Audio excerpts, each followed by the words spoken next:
Okay. So, are there any questions or comments from last time's lecture?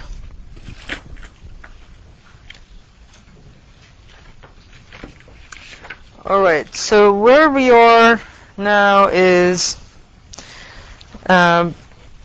linear phase filtering. Okay. Last time we talked about transposition theorem a little bit, telling you that if you have a flow graph implementation, you reverse the role of input and output, and you reverse the direction of all the arrows, you get the same system. Then I changed gear and started talking about linear phase filtering. Motivated the need for it if you want your signal not to go through distortion and the shape of a waveform to be maintained as it goes through a system. You want to have a linear phase system. What the linear phase means is that when you write down the Fourier transform of the impulse response, or what's called the frequency response, it has a magnitude and it has a phase. And you want the phase to be linear as a function of omega. That's what linear phase means. And linear phase, if you have linear phase, you also have what's called constant group delay. Group delay is the derivative of phase with respect to omega. So if the phase is linear in omega, a line, then the derivative of the line with respect to omega will be a constant, will be just the slope of that line, right? So constant group delay and linear phase, they're more or less the same thing. And we looked at a simple example of a linear phase, which was just a pure delay system, something that just delays things. And sure enough, for that, if you compute the Fourier transform of the impulse response to the frequency response as a function of omega, the phase is linear and the delay is constant, and all those other goody things. So the main thing I want you to walk away from that whole discussion is that if you do have linear phase, then if you think of a signal as a sum of a bunch of sinusoids at different frequencies, if you have linear phase, all of those different frequencies or sinusoids get delayed by the same amount, independent of what frequency they're at. And so if you have these 5 sinusoids with a particular phase relationship amongst themselves as an input, some of those things as an input going into a system, and if they each get delayed by the same amount, their phase relationship remains the same. And therefore, that's what makes the distortion to be small. And in image processing applications, where edges are important, edges essentially are the sum of a bunch of sinusoids added with the right phase to result in this sharp change in intensity. And in image processing systems, it's important to have linear phase in order to make the edges come out as edges, if you will. So what I'm going to go do today is talk a little bit more about the formal definition of linear phase, and in particular what I'm going to talk about is how do we achieve linear phase? Okay, how should we design our filters so that now that we know linear phase is a nice good property, how should we design our filters to achieve linear phase? Question. I was just wondering, for the case where you have just like a constant phase delay, I guess then you wouldn't preserve edges, but it doesn't seem intuitive that having a constant phase delay would distort. I don't know what you mean by constant phase delay. There's a thing called constant delay, like h of n equals delta of n minus some constant. So what do you mean by constant phase delay? Well, I guess if the transfer function just had the same phase angle over the frequency band of interest.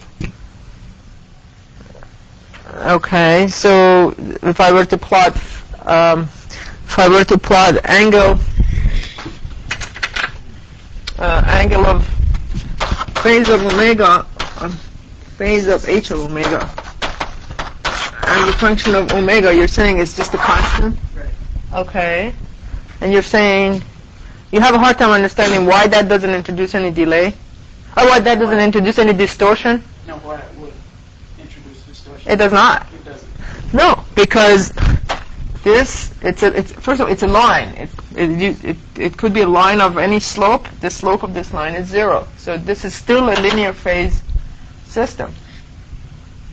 And the derivative of this is also a constant. It's 0. So this is as good of a linear phase as one that looks like this, or one looks like that, or any of those. So yeah, does that answer your question? Okay. So what I'm going to concentrate on today is sort of give you more formal definitions of linear phase, and also talk about conditions under which you can achieve linear phase. And as a bit of a preview as what's coming is that if for FIR filters, finite impulse response filters, it's a lot easier. Well, it's easy to come up with conditions that the FIR filter has to satisfy in order to make that FIR filter correspond to a linear phase filter. In particular, what you'll see is that a bunch of symmetry and anti-symmetry conditions on the coefficients just makes the FIR filter become linear phase.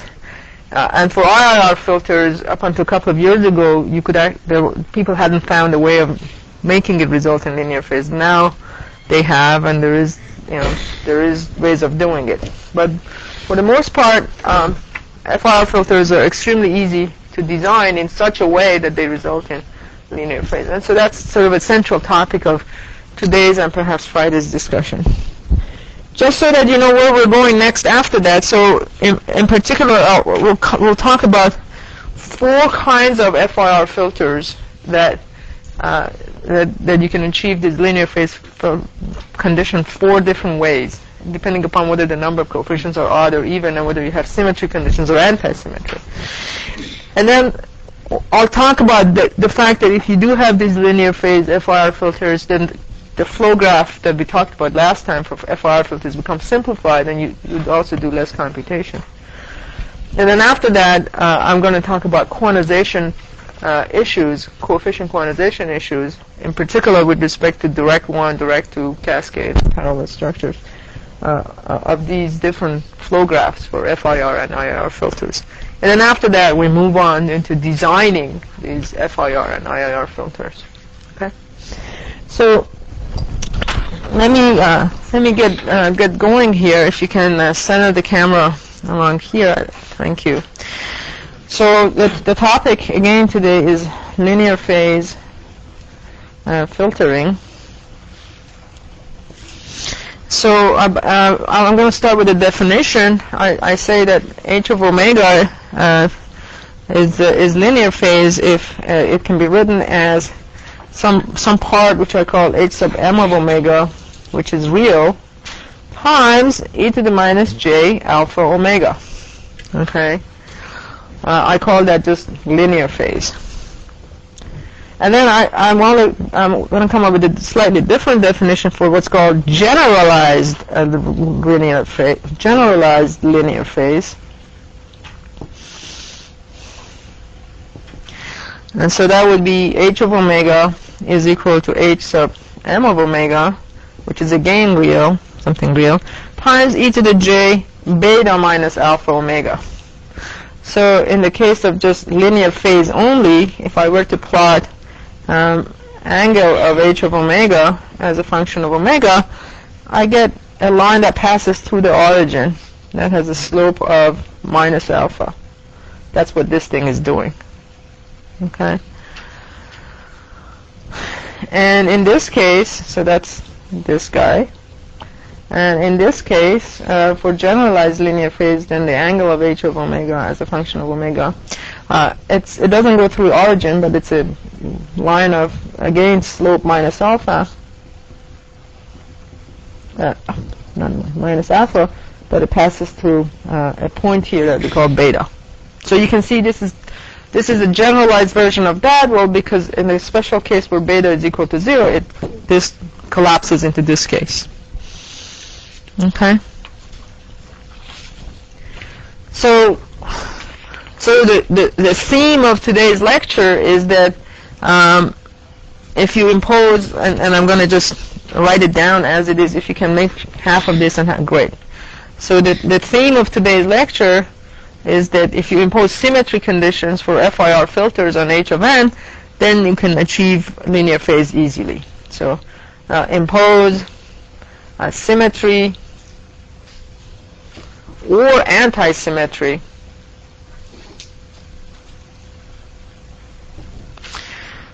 on the filter on filter coefficients of FIR, and the upshot, then you can get linear phase. And I'll explain that in a lot more detail for the rest of the lecture. So in particular, I'm going to show that if I just make h of n, the FIR filter, to be h of n minus 1 minus n for an FIR filter,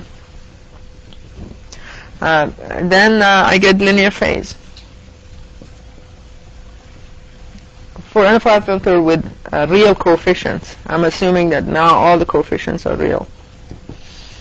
Then I get linear phase. This is what I want to be showing. So before getting into the mathematical details of it, let me just show a couple of examples.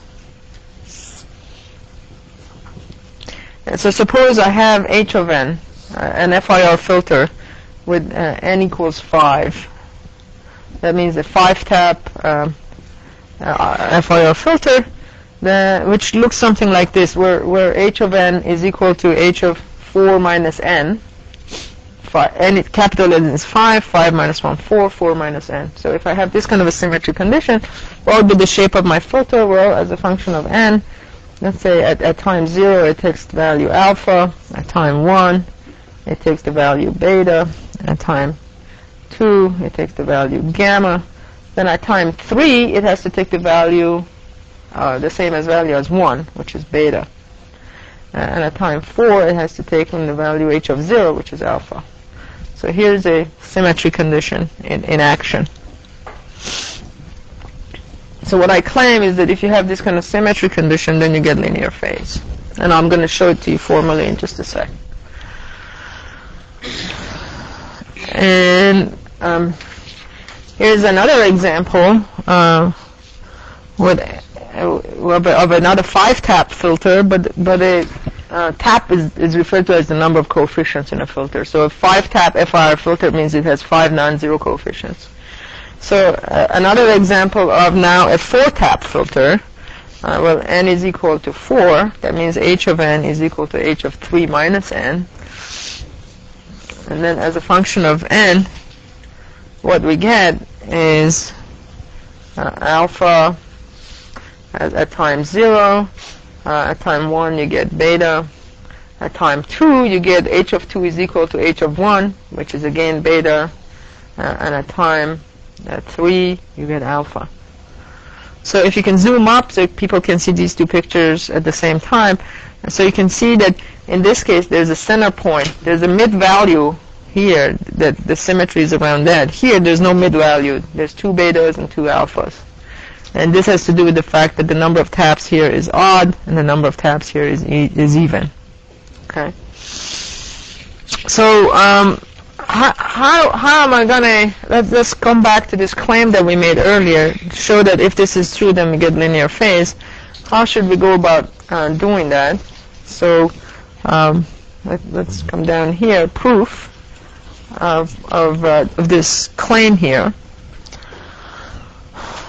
Well, let's write down, to show that the thing is linear phase, you can already see why this definition of linear phase is true, because if I take the magnitude of h of omega, I get the magnitude of something that's real, which is either +1 or -1, times e to the minus j alpha omega. And if I take, and as you can see, if I plot the phase under that, then I get a straight line. So this is in complete agreement with our intuition from last time, which was the definition of linear phase, which was the derivative, which is the phase as a function of omega is just a straight line. Right? Does everybody see that? Okay. So if I can just show that h of omega, assuming this, h of omega is of this form, then I'm done. Then I've shown that the thing is linear phase. Right? So let's write down the general form for h of omega. Well, go back to basic definitions. The summation from n equals 0 to n minus 1 of h of n e to the minus j omega n.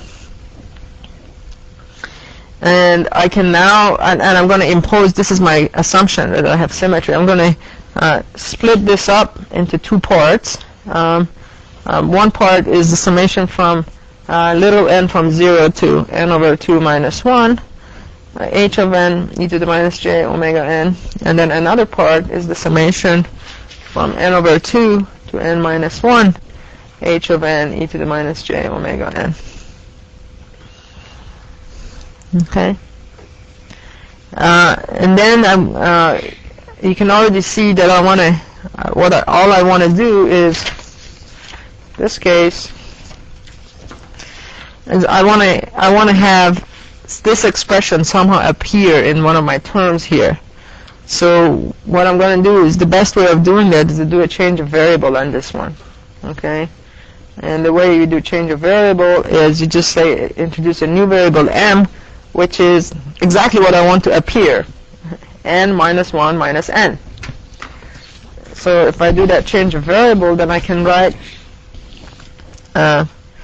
h of omega as summation from n equals 0 to n over 2 minus 1 h of n e to the minus j omega n plus summation. Now this change of variable changes the range over which n changes from m equals 0 to n over 2 minus 1 of h of, now I replace little n with n minus 1 minus m, because if I rearrange this, that's what little n is a function of, and then e to the minus j omega, and I replace little n again with n minus 1 minus m. So good. Now, because in my statement of the problem I had this type of a thing appearing, now it's appearing like this. And I'm going to do one more step of writing down this term, and then just do another change of variable, let m become n, the dummy variable. It's a dummy variable, so it doesn't really matter. So h of n minus 1 minus n e to the minus j omega n minus 1 minus little n. So I don't like the m, I want to get m's. So here we go. This is our h of omega. So if I impose this condition where this guy, by assumption, is nothing but h of n. Okay, so then h of omega, then I can combine these two terms together in some way, right? And they're both summations with the indices going from 0 to n over 2 minus 1, and they both have h of n in them. So let's just do combine. You get summation from n equals 0 to n over 2 minus 1, h of n. And what do I get? I get e to the minus j omega n plus e to the minus j omega n minus 1 minus n.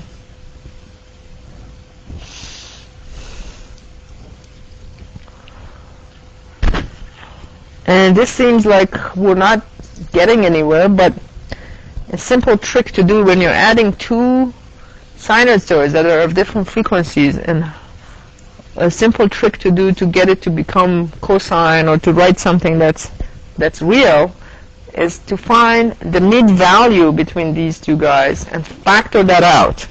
And what do I mean by that? And again, and how do I know about this? Because I have known this trick for 15 years and you didn't. But so don't feel bad if you don't know the tricks. The reason I'm going through this derivation is that your brain can get filled up with this bag of tricks, so that when you do research in this area or you do derivations or analysis or anything, you can also draw from this bag of tricks. But this thing is an easy one. You bring e to the minus j omega n minus 1 over 2 outside, which is a halfway between these guys. And then you have summation from n equals 0 to n over 2 minus 1 h of n. And now you factored it out. So what do I do here in order to get that? Well, it's e to the minus j omega n times e to the plus version of that, j omega n minus 1 over 2, plus this term times the plus version of this. Okay, but what would we get if you do that? Well, so you want to have e to the plus j omega n minus 1 over 2 times e to the minus j omega that. Okay, so combine those two things, and what you get is e to the j omega n, e to the minus j omega n minus 1 over 2. Okay, can you zoom in so this becomes bigger so people can read it? Great. Thank you. And then the whole thing closed in parentheses. Okay?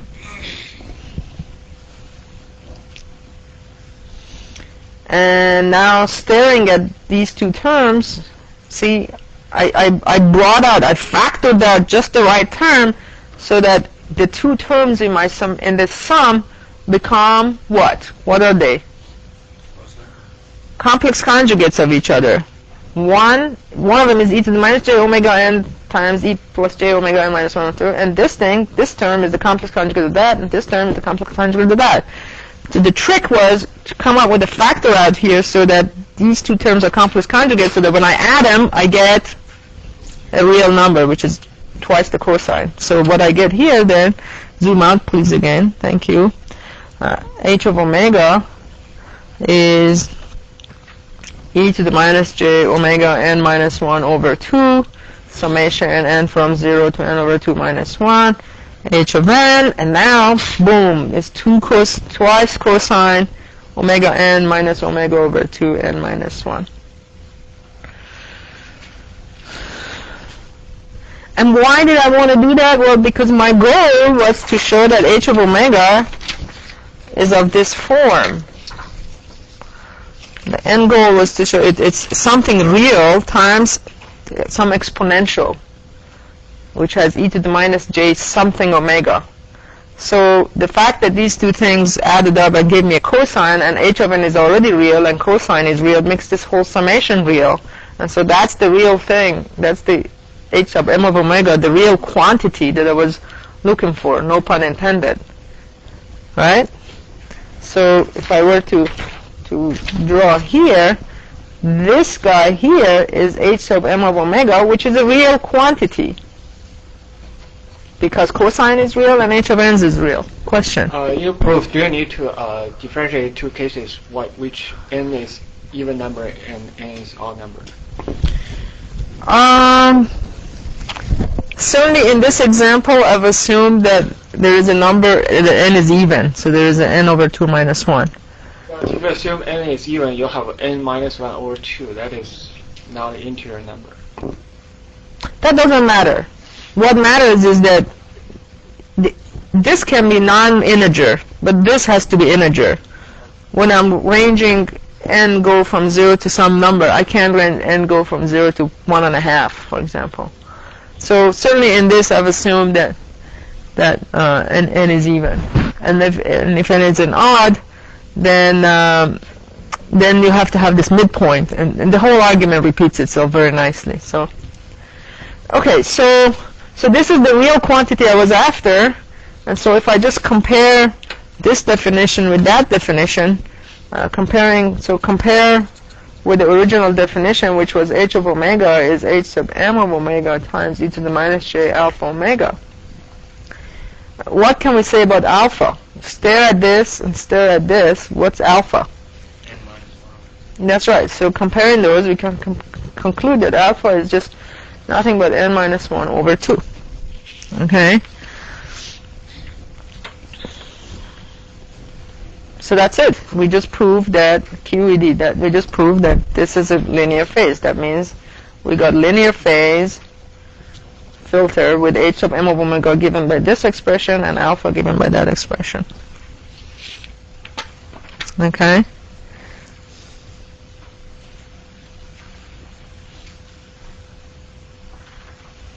And actually, can we for sure, yeah, so alpha is this quantity. But coming back to this expression of here, if I start, this is sort of a side comment, if I have h of omega, which is h sub m of omega times e to the minus j alpha omega, what is angle of h of omega? So, and we're assuming this is real. Is the angle of h of omega just alpha omega? Minus alpha omega? No, not quite. I thought this went over everybody's head when I said it, and I now confirmed that it did. Yeah. H of omega could be negative. H of m, you mean? Or H of m. Exactly. So remember, when we talk about angle of h of omega, it's h of omega is given by magnitude of h of omega times e to the j angle of h of omega. That's the general definition of h of omega, right? This is the magnitude and this is the phase. And we were going to plot phase of angle of h of omega. Now when I write this in this manner and I say this is real, what can we say about h of omega? Well, h of omega is magnitude of h sub m of omega times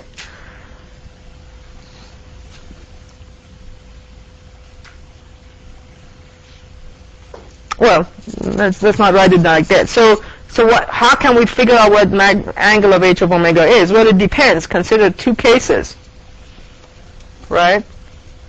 Case 1, if h sub m of omega is positive. In that case, magnitude of h sub m of omega is the same as magnitude of h of omega. Okay?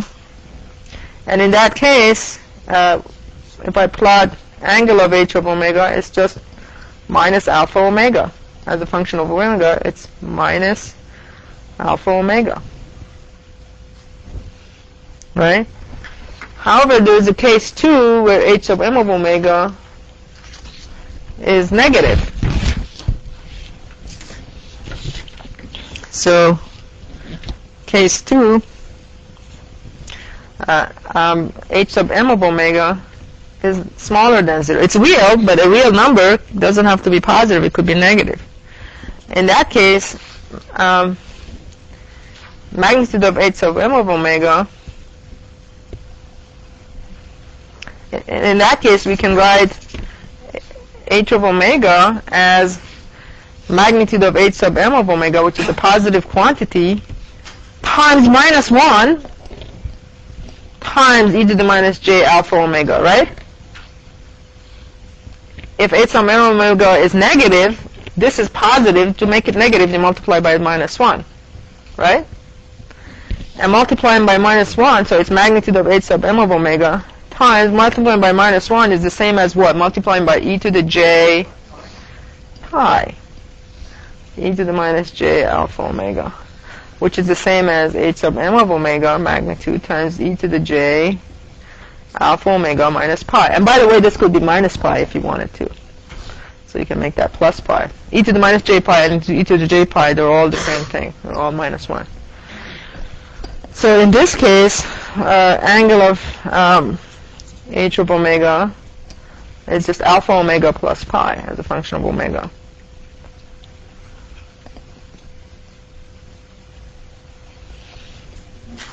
Yeah. So at omega equals 0, you get minus pi. And it has a negative slope. Like does this. Okay? So basically you're assuming that either stays positive or stays negative for all omega? Could you use the mic, please? Yes. So basically, does h of m of omega, does it have the same sign for all omega? It can be either positive or negative, or can the sign change? Oh, you're saying what does it do as a function of omega? What if it alternates in between? Right.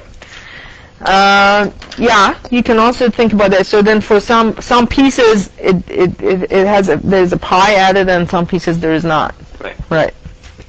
But at the end of the day, when you plot phase, there's always these 2 pi jumps. There's a phase unwrapping process that goes on. That's a good point. So what he's saying is that h sub omega doesn't have to be larger than 0 or smaller than 0 for all omega. It could change signs in the middle. But regardless of what happens, you're either in this case or in this case. Okay. This is actually a minor point, but I wanted to bring it up just so that you know that just because this is real, it doesn't mean the phase is just minus omega, minus alpha omega. There could be a pi factor coming in. Question, yeah. So in the case where there was a jump from positive to negative, you would no longer have a linear phase filter, right? You still would. You still would, actually. Because what happens is that you can show, and I haven't shown this, but you can show that if you don't do phase unwrapping, phase is a continuous function. And so when it does that, it's just the additional pi that gets added on. You'd have to do it with a real example to convince yourself that happens, because what happens is that h sub m of omega. Well, think of the phase part. E to the minus alpha omega. That's a continuous part, but h sub m of omega is also a continuous thing. It doesn't jump from being positive, boom, in a discontinuous way to negative. It comes out smoothly, and therefore everything changes smoothly, including phase. If you write down the expression for phase, which is tan inverse of the imaginary part over the real part, all you have is cosines and sines, and those are very smooth functions. So you can mathematically show that there will be no. I see what you're worried. You're worried about disrupt changes. That will never happen because you're just dealing with cosines and sines that are smooth functions. Okay. But also, I mean, the group delay is going to remain the same, even if you alternate. Right. If you take the derivative of y. Right. Right. The group delay is the same regardless, because the slope is always minus alpha. Okay. Okay. So this was a great thing. You know, we just showed that if you impose this little symmetry condition, then everything works out, and you get a linear phase filter. And the next thing I want to quickly show is that the symmetry condition also helps in terms of computation, in a sense that this FIR flow graph that we drew a while ago is going to have reduced complexity if we impose this symmetry condition. So let's just do that really quickly to convince ourselves. We're now going to show that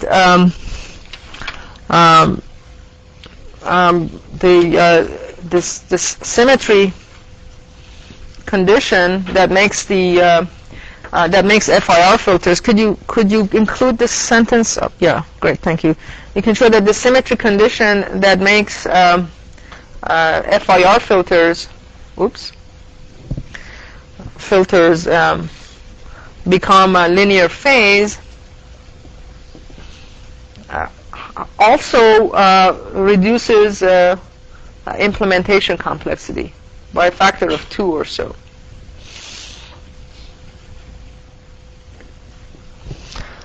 So let's just, so here's x of n, it's going to and h of n, that has the symmetry condition, which we're assuming which we say h of n is equal to h of capital N minus 1 minus n, and it's an FIR, and it's a linear phase, all of those goodies, and out comes y of n, and I'm going to show that you can implement the flow graph for it in a simpler way. So let's write down the relationship between y and x. Again, this is the summation from k equals 0 to n minus 1, h of k, x of n minus k. Okay? That's just a straightforward convolution, and we have a nice FIR filter, so the summation is from 0 to n minus 1. And based on the derivation I did like 5 minutes ago, how would you go about showing that?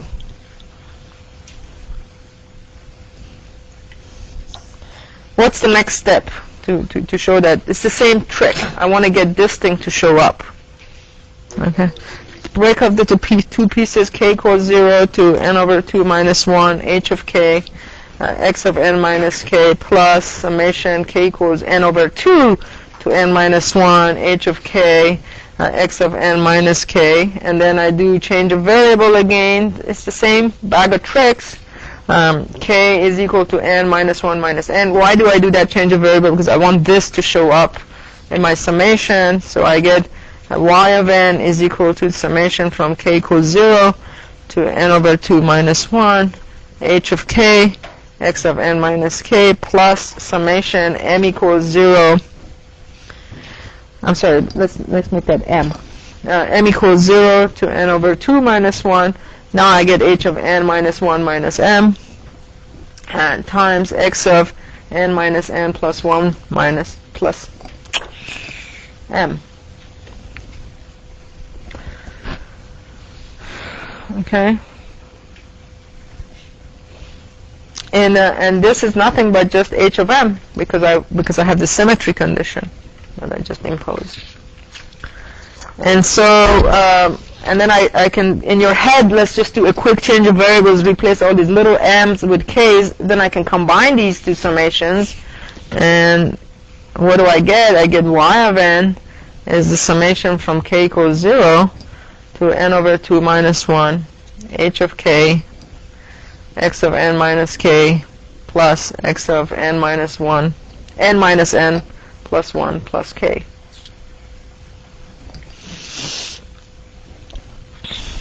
Okay? So, if I were to look at this general, so this is the final thing I was going to look at, but if I was going to look at this general summation,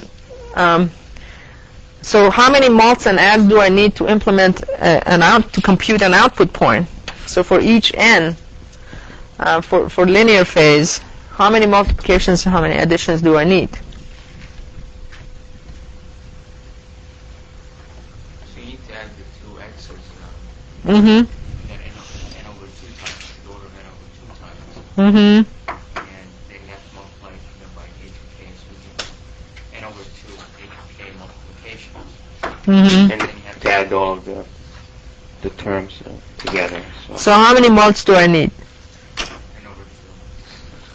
Yeah, so let's talk about mults. This summation has n over 2 terms in it, and I have to multiply h of 0 by some term here, h plus h of 1 times another h of 2. So there's n over 2 multiplications I have to do for each n. Mults. Oh, this doesn't look like mults. Mults. And how many adds do I have to do for each n?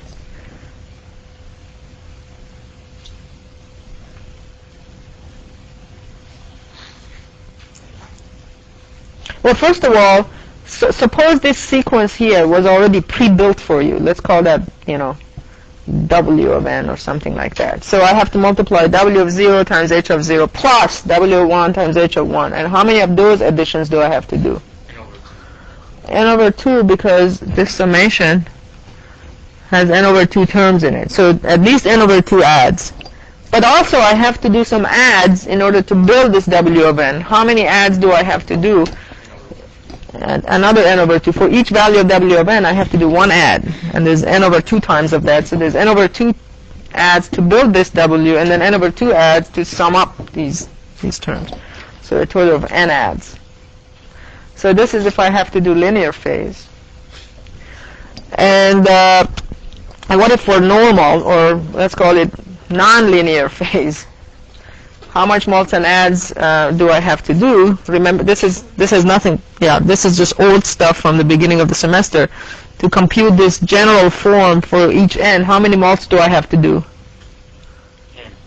N mults. And how many adds? N adds. So the upshot is that for linear phase, you end up having half as many mults. And is that a big deal? Anybody? Yes. Why is it a big deal? Cost of the operation. Right, because in fixed point arithmetic, multiplications take, for example, a lot longer than adds do. So in fixed point arithmetic, mults are at least twice or maybe more than twice as expensive than adds. Does everybody know what fixed point is and what floating point is and how they're different? What the fixed point representation is or the floating point representation is and how they're different? And why is it that in fixed point a mult is more expensive than add? And is it true that in floating point that's true also? Is that true also in floating point? Does everybody know how floating point arithmetic works? Did they, for example, for the EECS how many EECS undergrads do I have in the room? Raise your hands. Everybody.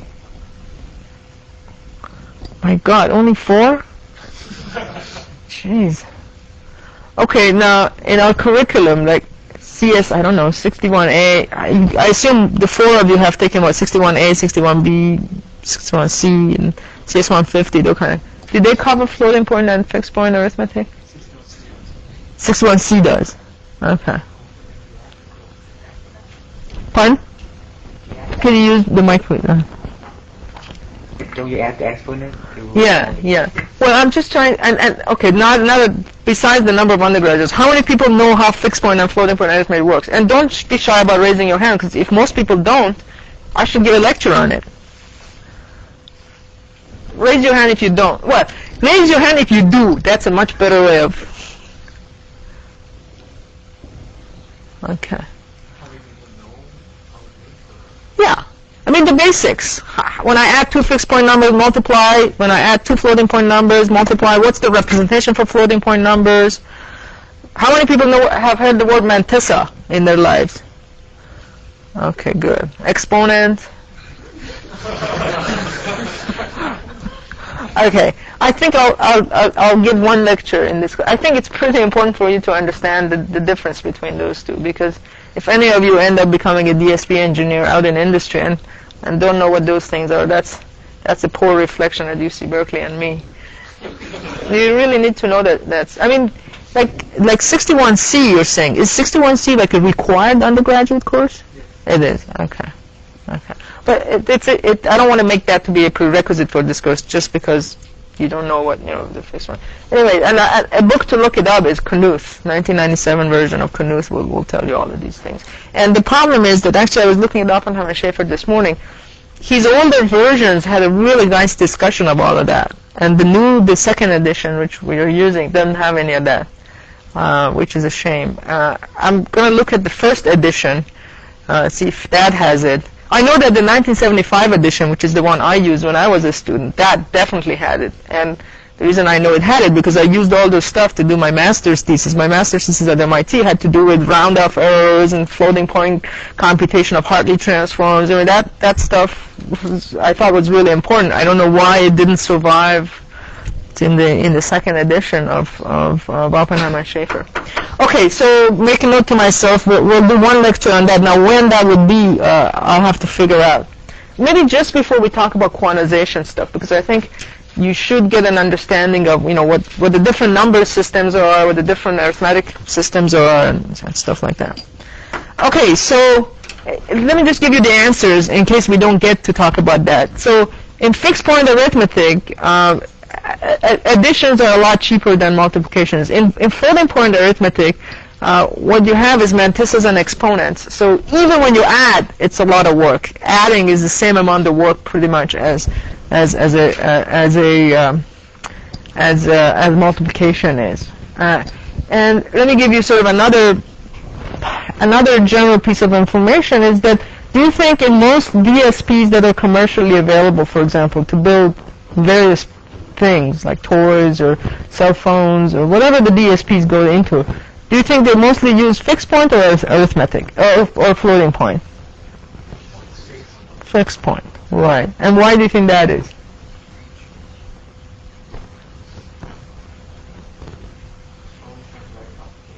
Yeah, floating point is complex and it takes more cycles to do things and it's more expensive and again, I haven't given a lecture on it, but just off the top of your head,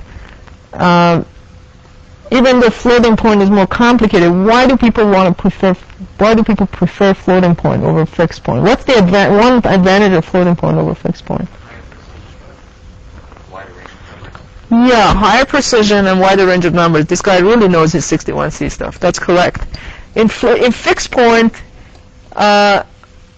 if you have an n-bit fixed point implementation of something, right, that automatically tells you what your precision is, and that automatically tells you what the dynamic range is. There's a thing called dynamic range when you deal with fixed point numbers, and it's also there when you deal with floating point numbers, but it's an issue when you do fixed point arithmetic. It's not when you do floating point arithmetic. With fixed point, you have to make sure, you constantly have to be scaling things up and down to make sure you didn't exceed your dynamic range. In floating point arithmetic, the dynamic range is so much wider, the probability of you overflowing that is pretty small. And yet, what is the most recent announcement you read in the papers these days about this issue of, not fixed point versus floating point, but the finite register length effects of things? Today or a week ago, what announcement came out of AMD? They came out with a 64-bit processor, and what does that mean? It means that the mantissa of the floating point numbers is not, it means the register length of the floating point stuff is 64 bits. So that sort of affects the precisions and the various other things that people do. And the address space is also 64 bits, so you can have a lot more memory, a lot more disks, a lot more things sort of putting into that. It turns out, even if the computer doesn't support 64-bit arithmetic, in software you can emulate 64-bit arithmetic. So you didn't really need to have the 64-bit chip from AMD or Intel to do 64-bit arithmetic. But if the support is there, it can be done much faster and much better if that thing exists already.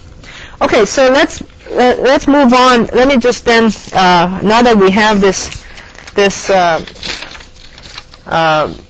this expression here, let's draw the flow graph for this guy. You get x of n coming in, and we've already drawn the regular sort of FIR direct form 1, direct form 2, but now this is assuming sort of linear phase. So what do we get? Well, we'll start with x of n, and we want to, in this summation, if I were to expand it, I would get, when k is equal to 0, I have x of n plus x of little n minus big N plus 1. So let's assume that that this point is x of little n minus n plus 1. I add these two things up here, and I get h of 0. And then I multiply it by h of 0.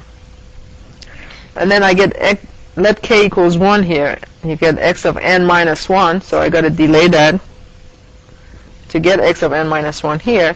And then here I have x of little n minus big N plus 2. Okay? And is that related to this guy?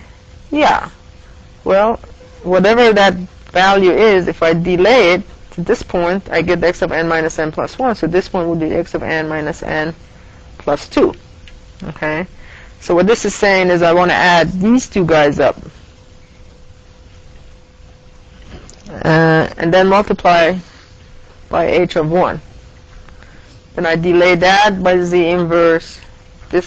Delay this other hypothetical thing by z inverse. Add these two guys up. Multiply by h of 2. Etc. And all the way until I do the last delay element.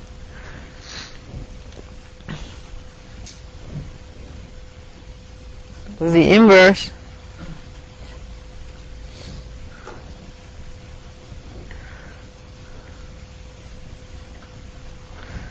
and h of n over 2 minus 1. Well, I should have brought this all the way down. Sorry. Okay?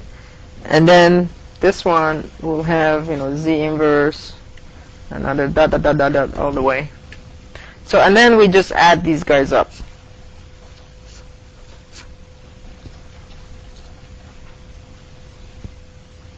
And out comes y of n. So that's sort of a implementation of this linear phase thing, which has all these symmetry conditions. Okay.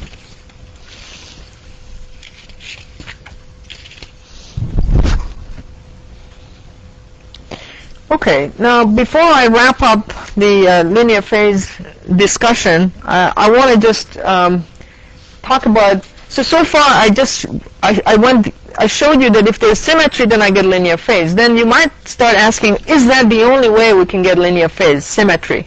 Is there any other way to make these FIR filters to have linear phase? And the answer is, yeah, we can come up with general conditions that result in linear phase. So let's talk about that for the remainder of today's class. So the question is, under what other conditions do we get linear phase? Okay. So let's talk about what we call generalized linear phase, where we had h of omega is equal to some h sub m of omega, which is a real quantity, times e to the j beta minus alpha omega. Okay? So in this case, phase is just a straight line, maybe passing through beta or something. So what can we say about the phase of this thing? Well, let's expand this h of omega. It's h sub m of omega times cosine beta minus alpha omega plus j h sub m of omega times sine beta minus alpha omega. Okay?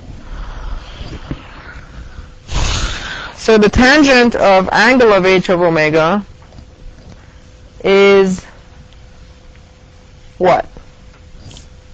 Is this sine over cosine, right?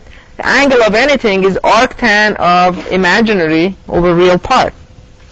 So the tangent of that is just this sine of beta minus alpha omega over cosine of beta minus alpha omega, which is the same as tangent of beta minus alpha omega. Okay? So now let's call this equation 1 or something like that, and we're going to come back to it in just a second. So now let's talk about something. Let's talk about the phase of a general filter. So I start with just general h of omega, which is the summation over n of h of n e to the minus j omega n. I want to relate this h of n coefficients to this stuff. In a second, you'll see how that happens. So then h of omega is nothing but summation over n h of n cosine omega n minus j summation over n h of n sine omega n. And what can we say about tangent of h of omega now? What's tangent of angle of h of omega? Well, it's the imaginary part over the real part. So it's minus n h of n sine omega n over summation over n h of n cosine omega n. That's the definition of tangent. Okay. So this, let's call that equation 2. So if we want this general filter with this, can you roll up so the equation 1 shows up as well? Great. So if we want this general filter, which we haven't imposed anything, which has this kind of a phase, tangent of angle of h of omega, to be linear phase, we want this quantity here to be equal to this quantity, because this is tangent of phase of a generalized linear phase, and this is the tangent of a phase of just a random filter. So if you want this random filter to be linear phase, you want this quantity to be equal to that.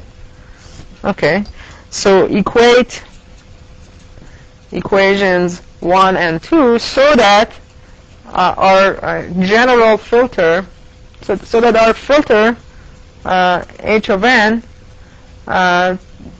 becomes a generalized linear phase filter, because this is a generalized linear phased angle and this is a normal. So if we equate these two, it imposes some conditions on h and allows us, it tells us what should h satisfy for this thing to be linear phase. So what that means is that sine of now I'm repeating this thing from up here, sine of beta minus alpha omega over cosine of beta minus alpha omega has got to equal to this thing here, which is minus summation over n h of n sine omega n over summation over n h of n cosine omega n. And so I cross multiply these things and rearrange things and use some of the trigonometric identities for what's the sine of an angle plus another angle, and a bunch of manipulations, and what I get out here is that summation over n of h of n sine omega n minus alpha plus beta is equal to 0.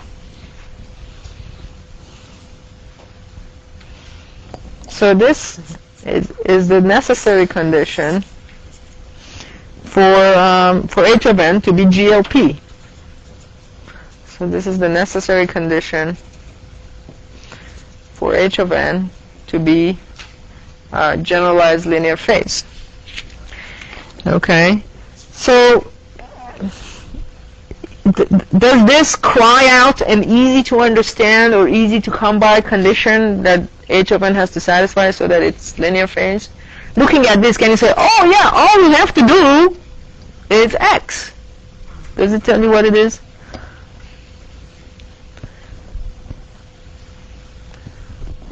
Not really, not necessarily, but let's not give up hope. Let's consider two cases of this thing, and it'll become clear in just a second. So the two cases are case 1, where we consider beta is equal to 0 or pi.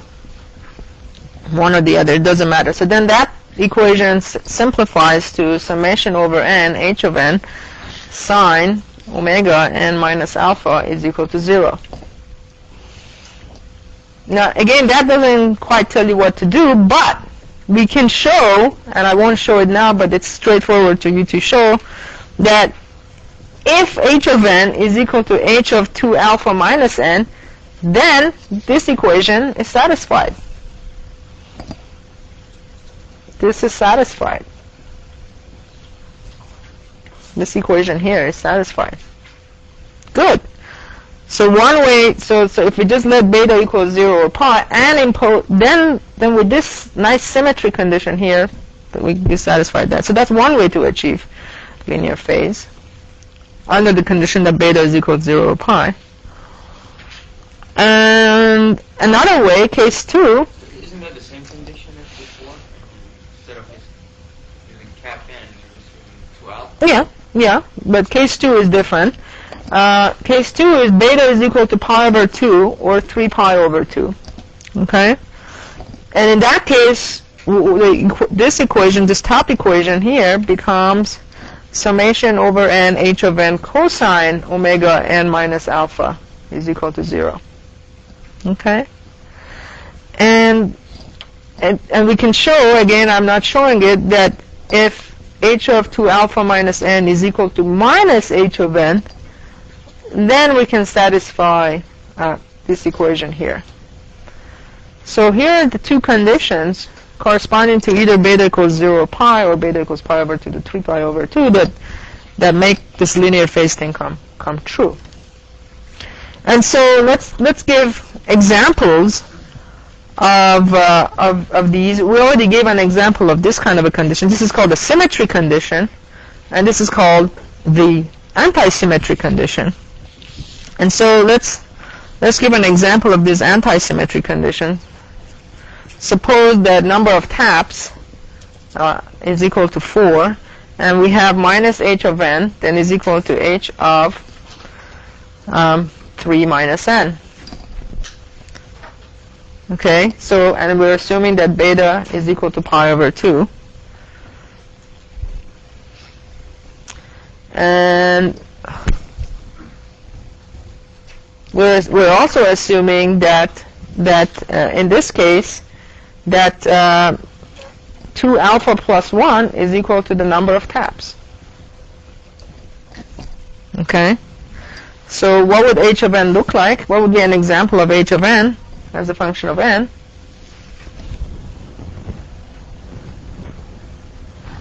Is, well, let's say at time 0 it takes on the value 1, time 1, 2.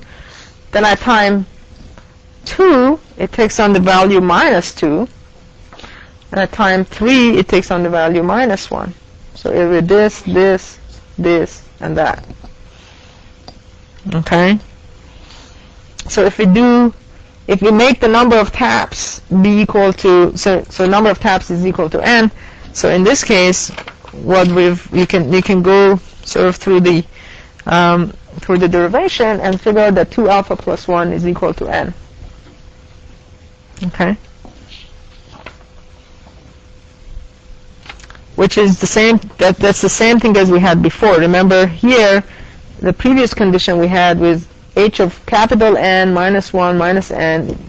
So now I'm replacing n minus 1 with 2 alpha, and so n is just 2 alpha plus 1. So in all of these things, that's why n is equal to 2 alpha plus 1. Right? This condition is the same as what we started off at the beginning of the lecture. Where is it? It's the same as this condition before. This was the one I showed, and this is identical to that. That's the symmetry condition. And all I'm saying is n minus 1 is the same as 2 alpha. Therefore, n, the number of taps, is just 2 alpha plus 1. And you can also show the same thing here, is that n, the number of taps, is 2 alpha plus 1.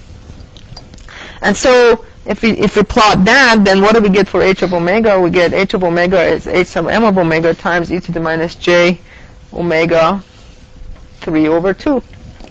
We'll have, as the angle of h of omega, ignoring this sine of this thing, will be something that goes through pi over 2, because we picked beta equals pi over 2 as a function of omega, and the slope is minus 3 over 2. So that'll be an example of a filter that satisfies this anti-symmetric condition. Okay? And well, how about a five tap filter that does the same thing? Well, here's example 2. So let's say h of n has 5 points, then minus h of n is equal to h of 4 minus n. In this case, 4 is 2 alpha, and alpha is equal to 2. And again, beta is pi over 2. And what would be an example of a filter that would do that? At time 0, it's 1. At time 1, let's say it's 2. At time 3, what is the value of the time 3? Minus h of 3 has got to be equal to, I'm sorry, at time 2. At time 2, minus h of 2 is equal to h of 4 minus 2. So a minus h of 2 is equal to h of 2. So what does it have to be? 0. The only number it's equal to its negative is 0. So it has to pass. I don't have any choices. These numbers I made off the top of my head. But this one I can't. Based on this symmetry condition, if it's a 5-point filter, if it's an odd number of filters, the midpoint has to be 0. And then point at time equals 3, minus h of 3 is equal to h of 1, so it has to be minus 2. And here it has to be minus 1. And how does angle of h of omega look like? Well, it passes through pi over 2 because we're in case number 2, and we have a slope of minus 2 because alpha is 2. Okay. So how do I generalize this thing? Well, we can show, once again, two things.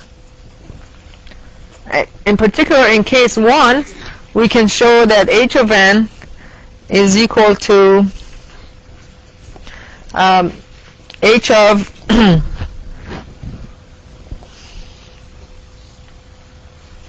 n minus 1 minus n for n smaller than n equal to 0. And it's 0 otherwise, which is the same condition as I started off this whole lecture with. And we can show that alpha is equal to n minus 1 over 2. And in which case we have h of omega is equal to h sub m of omega times e to the minus j omega. And now let's just replace alpha with n minus 1 over 2. So this is the condition, this is case 1, if you will. Again, alpha is always n minus 1 over 2. Okay? And case 2, I'm just sort of repeating a lot of the stuff that I said earlier. Case 2 is the opposite of this. We have h of n is minus h of n minus 1 minus n for n smaller than n equal to 0. And it's 0 otherwise. And once again, alpha is n minus 1 over 2. Okay? And in this case, you got h of omega. H of omega is just h sub m of omega times e to the minus j plus j pi over 2, that's the beta guy, and then e to the minus j omega n minus 1 over 2. So that's the alpha. So this is e to the j beta minus alpha omega.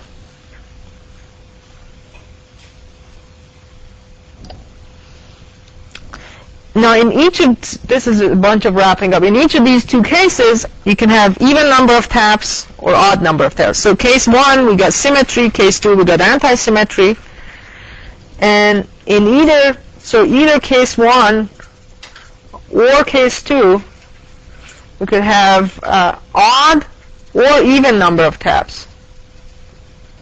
In other words, n can be even or odd.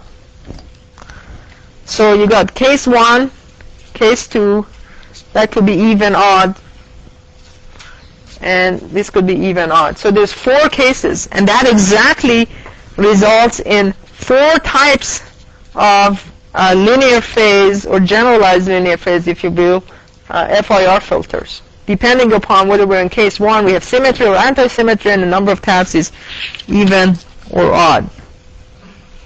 Okay? So in case 1, we call these types now. So type 1, we have symmetry, which means h of n is equal to h of n minus 1 minus n. So that's symmetry, but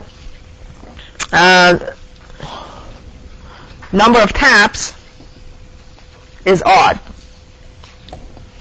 And what would be an example of that? Here's h of n. As a function of n, you take on the value alpha here. At 1, you take on the value beta. At 2, you take on the value gamma. And now beta again and alpha again. So that's n equals 5. It's odd, it's symmetric, nice and easy to understand. Type 2 we refer to as the case where you still have symmetry, which you get h of n is h of n minus 1 minus n, but n, or number of taps, is even. And what would be an example of that? Pretty easy again. 0, I get alpha. At 1, I get beta. At 2, I get beta again. And at 3, I get alpha. Here's n is equal to 4.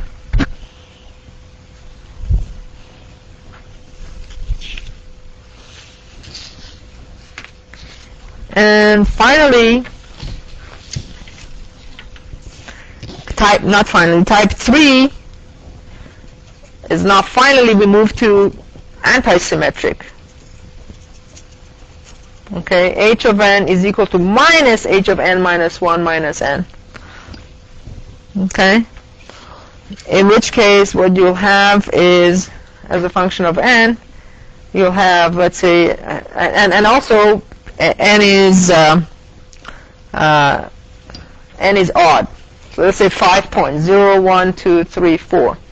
So how these guys work, they're negatives of each other. So it's alpha minus alpha, beta minus beta. And what happens here? Has to be 0. That was the example we had before. And finally, type 4, it's you have antisymmetry, and n is even. So let's say we make n equals 4 as a function of n. So h of n got 0, 1, 2, 3. Okay? So you get plus alpha, plus beta, minus beta, and minus alpha. So there's no forcing through zeros. And in all type 4 cases, always alpha is equal to n minus 1 over 2. Okay? And in type 1 and type 2, beta is equal to 0. And in type 3 and type 4, because it's an antisymmetric condition, beta is pi over 2 and pi over 2. Okay? Now, what I'm going to talk about in next time's lecture is that these 4 types, because of the way they are, result in specific shape and forms of h sub m of omega. And as a result, they come up with a set of constraints on the resulting h of omega. For example, what you'll find out with type 3, which is the peculiar one with the time going equal to 0, you can show that h of 0 is equal to h of pi is equal to 0. Always. As long as you have this antisymmetric condition and n is odd, your frequency response at dc and at pi is equal to 0. And regardless of what the other values of h of n are, as long as they have this antisymmetric condition, this holds true. And what does that warn you or tell you? What does that imply? If the frequency response at dc is always 0, intuitively, what restriction does it put on what type of filter h can be? Yeah, it can never be a low pass, because a low pass filter can't let the DC not go through. You can't have the DC h of 0 to be equal to 0, and yet have a low pass filter. By definition, a low pass filter should let the DC value go through. Shouldn't be 0. So that means that for this kind of type 3 FOL filter, you cannot ever have a low pass filter. What other kind of filter can you not have with that? H of pi is equal to 0. What does pi mean in discrete frequencies? In this high pass, pi is the highest frequency you can ever have. And it always makes the highest frequency also be 0. So you can't have a high pass filter either with this type 3. So the only kind of filter we can have with this type 3 guy is just a band pass type filter. Okay, I'm sorry I ran over, so we'll talk more about these on Friday.